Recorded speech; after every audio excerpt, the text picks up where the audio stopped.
Hello YouTube, welcome back finally to another video after a little over a month. It's been a while since I last posted something on this channel.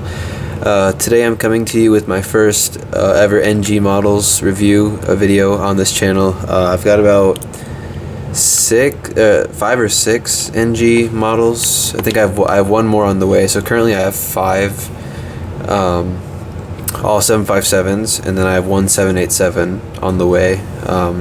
So yeah, this is my I want to say not newest, but one of my newer models. I got this like in November, so actually not that new, but it's a fairly recent release. American Airlines Boeing 757-200 by NG. I believe it was a November release or something like that. So yeah, let's go ahead and get started with the review. Don't want to make this too long. First video of the new year, so happy new year to everybody. I've just been really busy with the main channel, also at school, and also because I was out of town for 2 weeks. You know, I wasn't home, so I didn't have time to make a video or whatever. So yeah, basically the box, every NG box is unique. It's basically like Phoenix.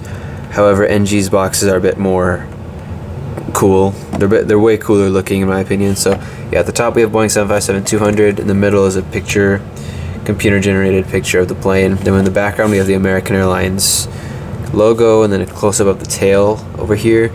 American logo, registration N691AA, November 691 Alpha Alpha. Very special plane to me, that's why I bought this model. I'll explain it later. Licensing down here, 1/400 scale, NG logo.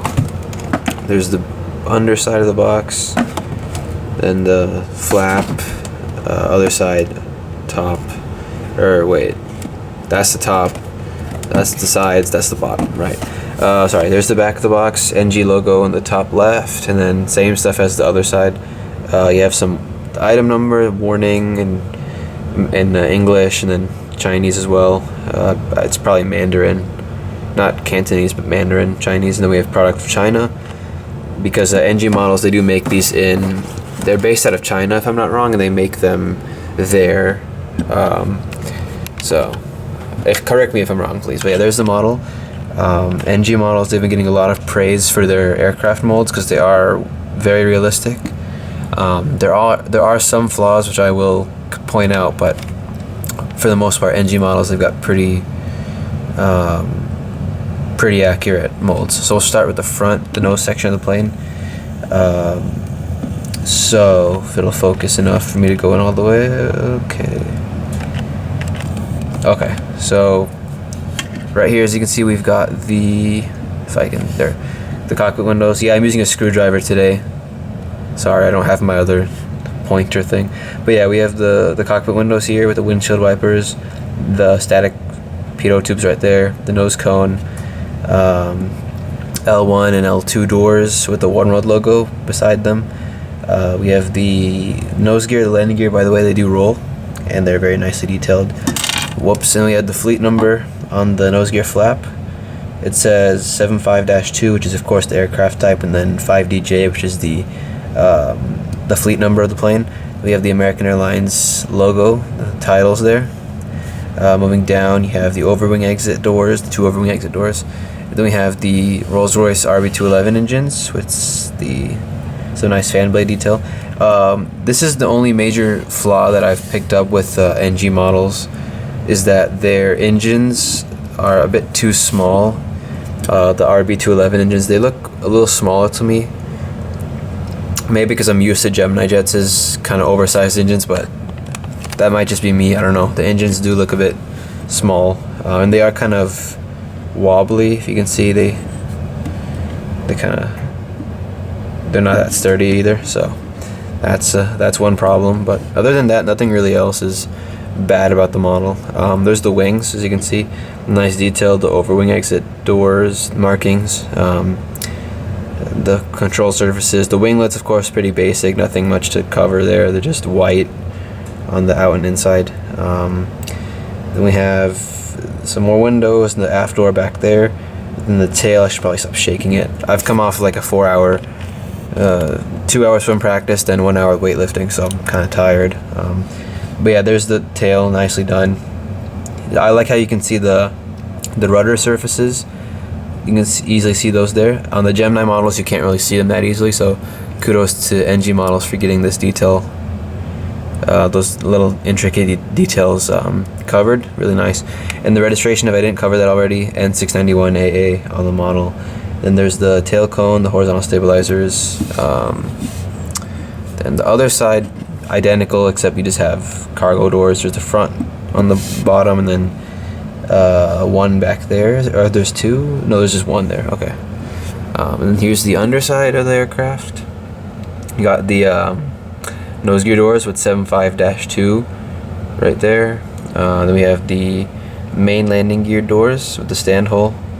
And then the ram air turbine, which is that little rectangle, red rectangle there.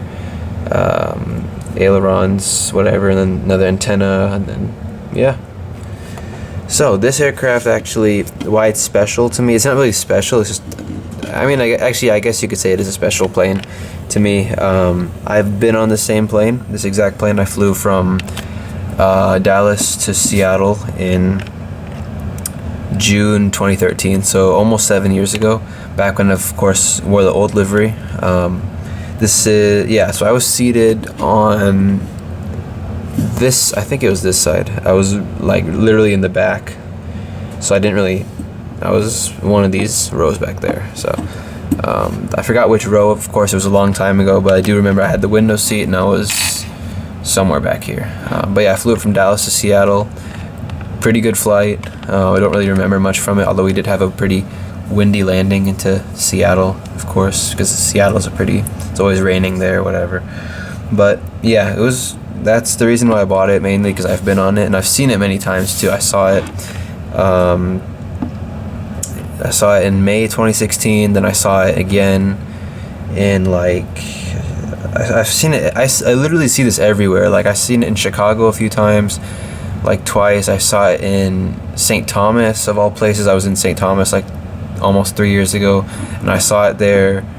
I saw it in Dallas when I was in Dallas last month. Literally, it was sitting there, and I got a few pictures of it.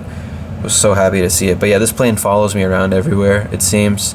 And I don't mind it. I love this plane. It's the oldest 757 in the fleet as well. It's about 26 years old. So sadly, it should be retired in the next few months or weeks. I don't know, but yeah, it's good to see it still flying. I'm surprised that American has kept it this long. But yeah, that's it for the review. To be honest, I don't have much to say other than NG models really, they are a growing threat in the model company world, world of model planes. They are coming, and they've already established their presence. They're a really good model company, and the models are not cheap. I mean, one 757 will set you back about $45, and then plus shipping is going to be about $50. So it's not cheap at all, but they are worth it. I mean, the quality is spot on. I mean, you get a Gemini Jet 757 for the same price, but the quality is just not as good, in my opinion. So yeah, but that's it for now. That's all I have to say. Thank you for watching the video. If you enjoyed, please comment, like, rate, subscribe. If we can hit 800 we're almost to 800. We're like 18 subscribers away from 800, if I'm not wrong. Maybe my math is off, but we're really close. So if we can hit 800 by like end of February, that would be pretty cool. So yeah, thank you once again. Comment, like, rate, and subscribe. Let me know what you guys think. If you have any NG models aircraft, let me know which ones they are, and I'll definitely have more reviews coming out soon of NG models and of course other aircraft as well. Anyways, that's it. Thanks for watching, and see you next time.